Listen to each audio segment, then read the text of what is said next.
वैसे पहले पब्लिक व्यास के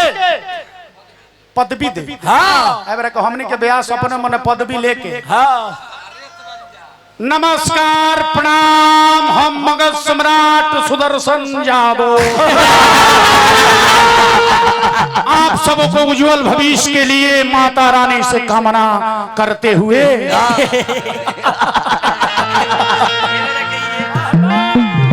जननी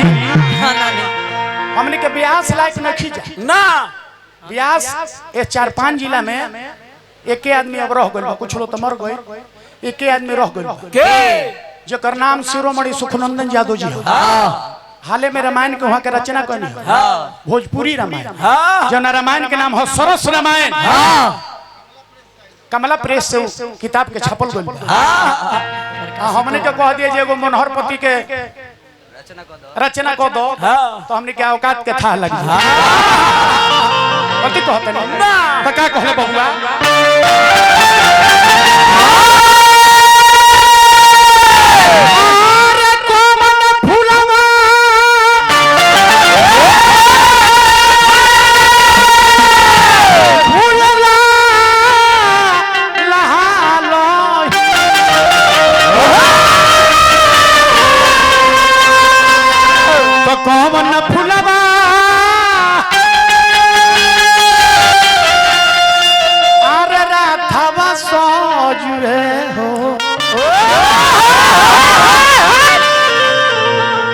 मारे के बात तो कौन कर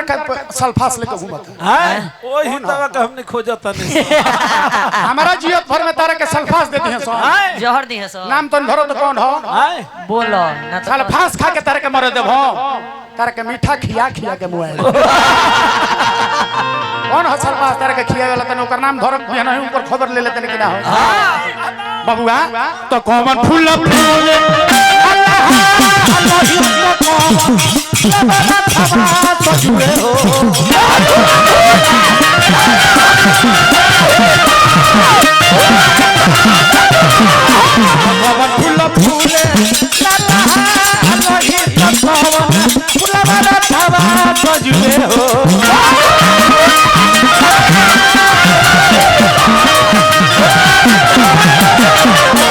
माई हो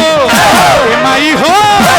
माई हो कौन फुलवा रोए सुनो भाई हो देवा कला कोई पटिया जो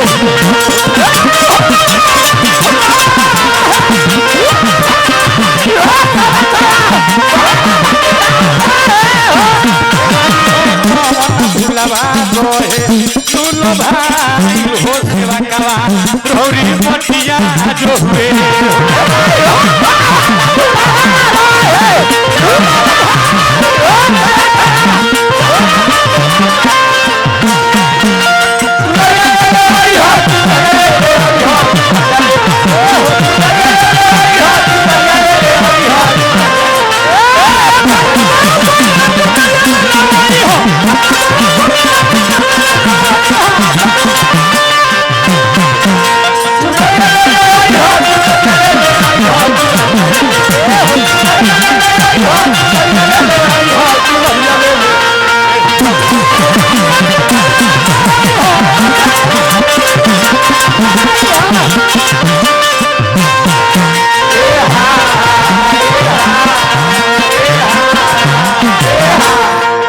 और बबुआ पुरस्कार फिर हमारा रामजी यादव जी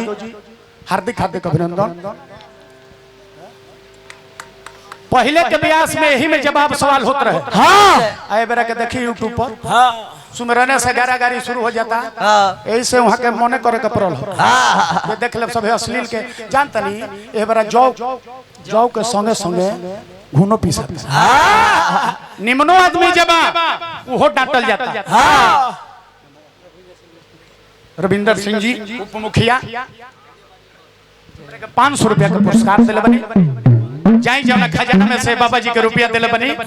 वो खजाना में एगो गुलरी के फूल पड़ जाए तो देखी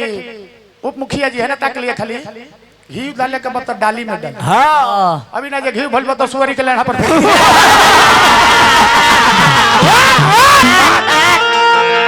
हमने के दे तो फौरी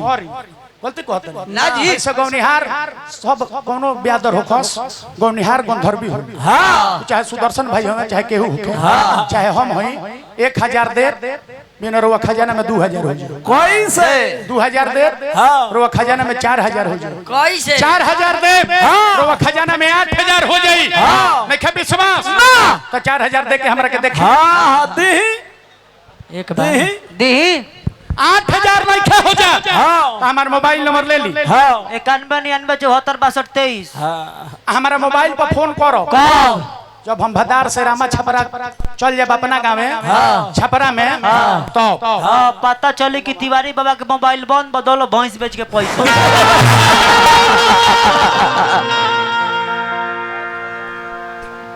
बैजू यादव पैक्स अध्यक्ष बिलाव पंचायत के धरती से हमरा के 500 रुपया का पुरस्कार दिल बने जाई नारायण जी रो के बना के रखे हमनी के केहू ग्राहक नहीं के का भैया रोका सबेरे लाग 15/10/2024 के बड़ा भव्य दुगोला के आयोजन कइल बा जौना में छपरे के दुगो लड़का कलाकार बड़े प्रदुमन परदेसी और रोशन राज और हजारों के हजारों संख्या में हो जाए आओ बबुआ लोग के आशीर्वाद दी आओ लोग गीत संगीत से आनंद ली वाह वाह पखाल तो नहीं बजाबो तबेली फूल फूल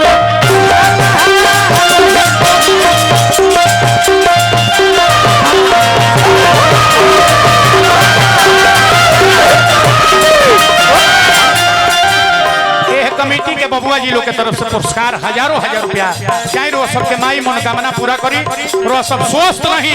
मस्त रही अपना काम में व्यस्त जी जी जी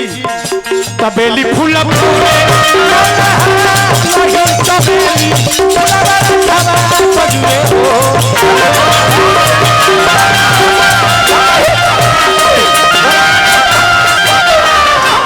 माई हो माई हो माई हो हौला फुला मारो नौला भाई हो के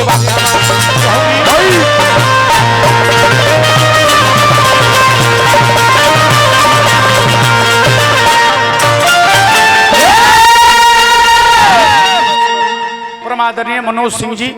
हमारा से खाली हम चेहरा हमरा के दिखा दे रात भर नाम भोर न पड़े रात भर परमादरणीय मनोज सिंह जी हमरा के पुरस्कार दिल बने हार्दिक स्वागत अभिनंदन बा अब हनुमान जी के जय बोलो हमारा सुदर्शन भाई से चल हाँ